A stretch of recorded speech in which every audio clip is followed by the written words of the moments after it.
Hi everyone, I just wanted to pop on here real quick and give a short little preview of our Intro to Childbirth Education and Pregnancy Wellness course that we are offering this month. My name is Tia Wente. I will be the instructor for this course. I am a certified childbirth educator and certified doula, and this is just a very short preview of our much longer and very in-depth course. So we're just going to go over a few slides here to give you an idea of what the course looks like. It will be taught live via Zoom.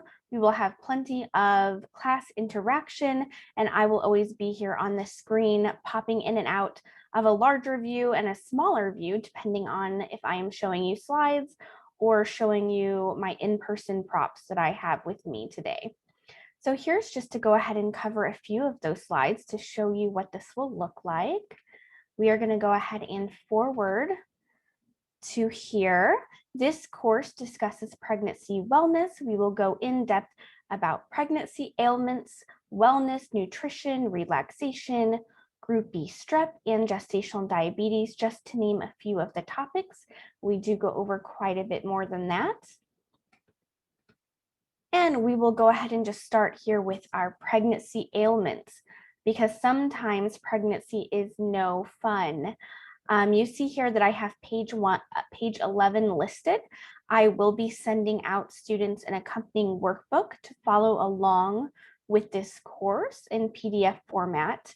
So you can keep that to refer back to anytime you have questions. There are tons of great tips and tricks in the book also. So that will be available to you. So the first pregnancy ailment we are going to discuss is backache. Some things we recommend for backache are chiropractic adjustments. Bonus if you can find a Webster certified chiropractor.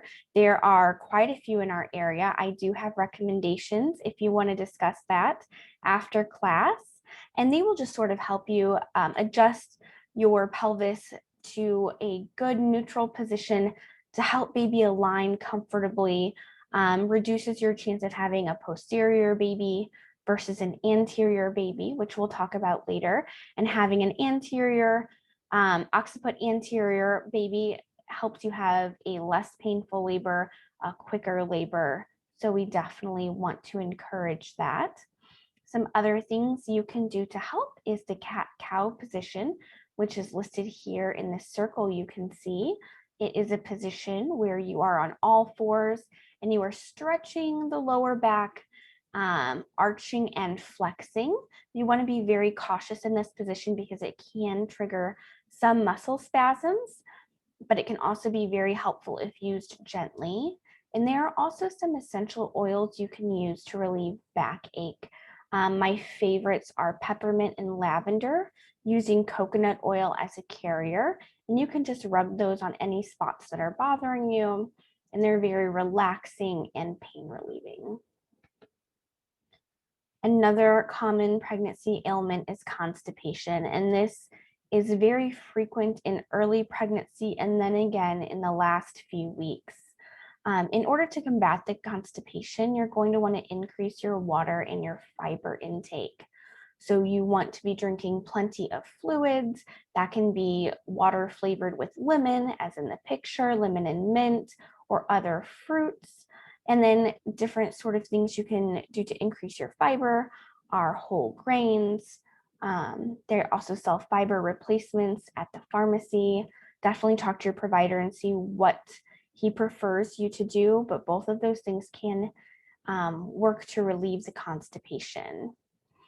Again, in the beginning of pregnancy, when you're having all of that morning sickness, and again later in pregnancy, when you're experiencing sort of the displacement of the organs because baby's taking up more room, you're going to have heartburn.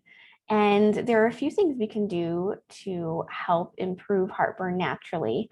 One thing is to eat raw almonds, which I actually did not know when I was pregnant with my two children, that raw almonds will decrease the feeling of heartburn. Of course, common thing is avoid spicy and greasy food, especially before bedtime or any time you're going to be laying down. You can try sleeping in a semi-reclined position, such as in a recliner or on a couch or propped up with lots of pillows.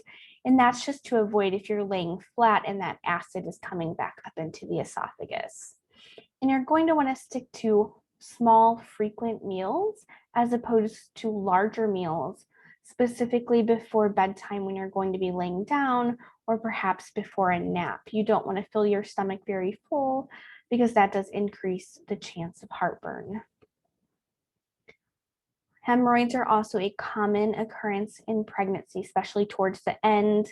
A lot of people develop hemorrhoids during the pushing stage of labor, and so they will have some hemorrhoid discomfort in the postpartum period as well. Again, increasing that fiber will help with the constipation. Straining to go to the bathroom can definitely cause hemorrhoids, so you want to sort of prevent that by increasing the fiber and the water intake. You can also use witch hazel. They come on little pads, like Tux pads is a common brand, and you can just wipe with those or even just tuck them in on the hemorrhoid and just leave them there for comfort. And I super recommend investing here in a squatty potty. This really helps you be able to put your body in a good position for having a bowel movement without too much straining. Humans were actually meant to squat to go to the bathroom. So this makes it much easier to go. It is much nicer on your bottom and can really prevent a lot of that straining. Another complaint I often hear in pregnancy is the leg cramping, and this can happen at any time in pregnancy, beginning to end.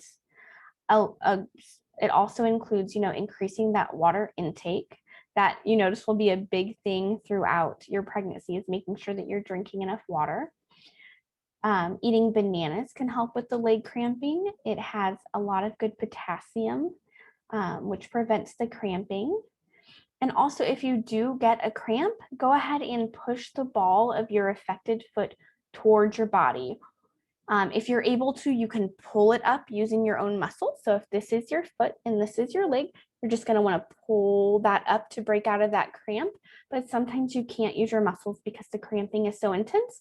So if you find, the edge of a stair or a wall, or even the floor, just to go ahead and push that ball of the foot up, it will help break that cramp. And you'll be able to sort of massage it out the rest of the way. Also ask your provider about calcium and magnesium sprays. Those can really help calm down the muscles and give you some relief if you're having a lot of leg cramping. And then, of course, we will end this preview with one more slide, and that is covering nausea, because we know that this is one of the most common pregnancy ailments that many, many, many people experience. So if you want to treat the nausea more naturally, we can do small, frequent meals as opposed to large meals, eating meals that are high in vitamin B. And when you do have a wave of nausea overcome you, you can use essential oils such as peppermint. You can just drop a drop on your hands, rub it in and inhale, and that will help relieve just the intermittent nausea that you're having. You can also use a carrier oil to rub it on your temples or on your chest, so you have sort of a constant smell of the peppermint, and that will help. Sea bands are also great for combating nausea, and eating comforting foods such as ginger, sweet snacks, and salty foods such as crackers can also help settle the stomach. So I hope you enjoyed our very short little preview. This does not even begin to dive into everything included in this course. I hope to see lots of you enrolled in this course. If you have any questions, please do not hesitate to reach out. I would love to connect with you. If you have any trouble registering at the link, please let me know. Otherwise, have a wonderful day, and I will see you for class. Thanks. Bye.